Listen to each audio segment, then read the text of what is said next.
Hey guys, welcome back to the channel. Firstly, I want to wish you a very happy new year. మీరు అనుకున్న goals అన్ని year reach అవ్వాలని కోరుకుంటున్నా. With that being said, let's get started. Innocent banking. As per the latest report, innocent banking combined revenue చూసుకుంటే it is almost $0.38 trillion and it is expected to be $0.5 trillion by 2029. అసలు ఎక్కడ చూసినా ఇదే topic, especially Wolf of the Wall Street and Big Short movies చూసిన తర్వాత మన graduates మొత్తం ఇదే రేస్ లో ఉన్నారు. మరి ఆ మూవీలో చూసిన నిజమా కాదా భయ అంటే obviously a big no. Innocent banking is very stressful and sometimes you have to work more than 60 to 70 hours per week. ఈ వీడియో చేయడానికి మెయిన్ గా 2 reasons. ఫస్ట్ రీజన్ వచ్చేసి రీసెంట్ గా పెట్టిన పోల్లో హైయెస్ట్ దీనికే ఉన్నాయి. అండ్ సెకండ్ రీజన్ వచ్చేసి మన డిగ్రీ బాధ్యతల గురించి. నేను డిగ్రీ స్టార్ట్ చేసినప్పుడు తెలంగాణ అండ్ ఏపీలో ఎలాంటి సిచువేషన్ ఉందో ఇప్పుడు కూడా సేమ్ ఎగ్జాక్ట్ అదే పొజిషన్, ఒక 1% కూడా చేంజ్ అవ్వలేదు. ఆబ్వియస్లీ దాంట్లో చాలా రీజన్స్ అయి ఉండొచ్చు, మేబీ ల్యాక్ ఆఫ్ అవేర్నెస్ అయి ఉండొచ్చు, ఆర్ ఎల్స్ డిగ్రీని లైట్ గా తీసుకునే వాళ్ళు అయి ఉండొచ్చు. మొత్తం యూట్యూబ్ లో ఎక్కడ చూసినా డిఎస్ఏ, కోడింగ్, అల్గోరిథమ్స్ మొత్తం ఇవే నిండిపోయి ఉన్నాయి. They're all fine, but commerce వల్ల పరిస్థితి ఏంటి? అక్కడికే వస్తున్నా, ఇంకా సోది లేకుండా డైరెక్ట్ వీడియోలోకి వెళ్ళిపోదాం. అసలు what is investment banking and అందరూ దీని వెనకాల ఎందుకు పడుతున్నారు? ఈ వీడియో ఒక 3 పార్ట్స్ లో డివైడ్ చేయడానికి ట్రై చేస్తా, so that it will be very clear. Part 1 వచ్చేసి ఇన్వెస్ట్మెంట్ బ్యాంకింగ్ కేటగిరీస్, పార్ట్ 2 వచ్చేసి investment banking functions,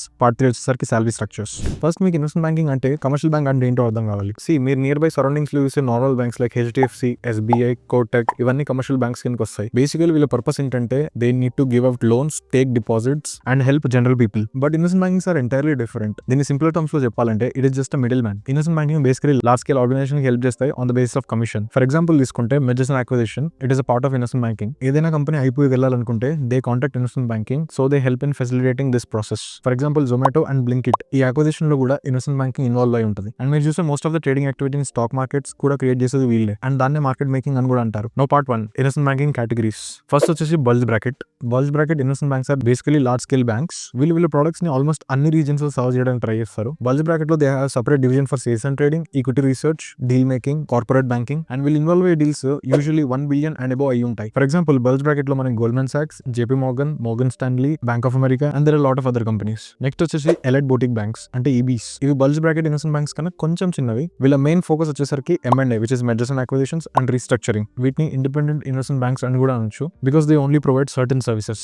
for example globally మనకు లజార్డ్, క్యాటలిస్ట్ అండ్ ఎవర్కోర్ లాంటి పెద్ద పెద్ద ఎలైట్ బోటిక్ బ్యాంక్స్ ఉన్నాయి. థర్డ్ వచ్చేసి middle market banks. Middle market banks mostly smaller deals మీద focus అయి ఉంటాయి, which are usually below 1 billion. For example మన ఇండియాలో JM Financials and Kotak investment banking divisions are considered as middle market banks. Globally చూసుకుంటే మనం mostly వినే ఉంటాం Jefferies and CLSA. And last category of investment banks వచ్చేసి industry specific boutique banks or regional specific boutique banks. Industry specific boutique banks mostly మనకు 100 million or below deals మీద work చేస్తూ ఉంటాయి. Compare to other investment banks వీళ్ళు only specific sectors మీద focus అయి ఉంటారు. For example health care, technology and different other sectors.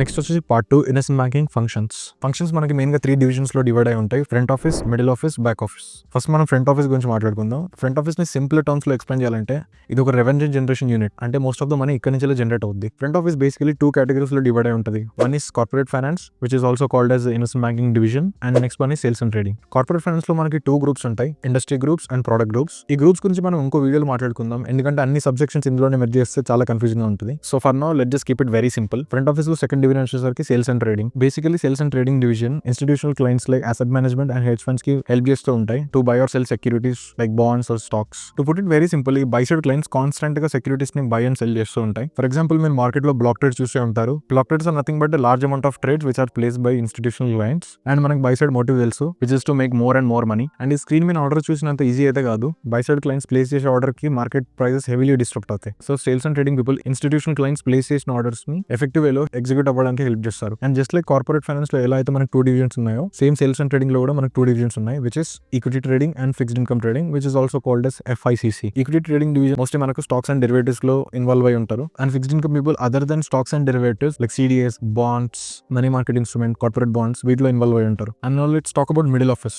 Middle office మనకి backbone to the front office. Middle office లో basically risk management, trade processing and treasury services లాంటి divisions ఉంటాయి. And the last one is back office. Back office లో common roles like HR, compliance, accounting, technology ఇలాంటి involve అయి ఉంటాయి. ఇక్కడ మీకు ఒక డౌట్ రావచ్చు, middle office and back office నుంచి డైరెక్ట్ ఫ్రంట్ ఆఫీస్ లోకి వెళ్ళలేమని చెప్పి. Chances are very low. In case మీకు డిగ్రీ కనుక వెరీ టాప్ టియర్ కాలేజెస్ ఉంటే there might be a possibility. And professional qualifications like CFA and FRM might help. And also networking and client facing roles లో experience ఉంటే it might help you to get in to the front office roles. And now let's talk about the third part, which is salaries. This is small note here. ఏవైతే ఇక్కడ numbers ఉంటాయో it might be different from various factors like experience, location and మీరు work చేసే bank. And especially ఇండియాలో investment banking structure it self is very different from other countries. Analyst యొక్క salary చూసుకుంటే it starts from 12 lakhs. Associate యొక్క salary చూసుకుంటే it starts from 20 lakhs. Vice president చూసుకుంటే it starts from 35 lakhs. And managing director యొక్క salary చూసుకుంటే it can go above 1 crore, because obviously managing directors come come with a lot of experience. And ఇప్పుడు చెప్పిన అన్ని levels కి they might get 50 to 100% of their base pays. ఈ number small investment banks లో ఇంకా తక్కువ ఉండొచ్చు. ఈ సిరీస్ అయితే ఇంకా కంటిన్యూ అవుతుంది. So in case if you're interested in getting in to investment banking, please consider subscribing to this channel and stay tuned. Also note బయోలో మన డిస్కౌంట్ యొక్క లింక్ ఉంటుంది. You can join there. There are lot of discussion going on about CFA, investment banking and other things in general. You can also follow me on LinkedIn. So that's it for this video. See you in the next one.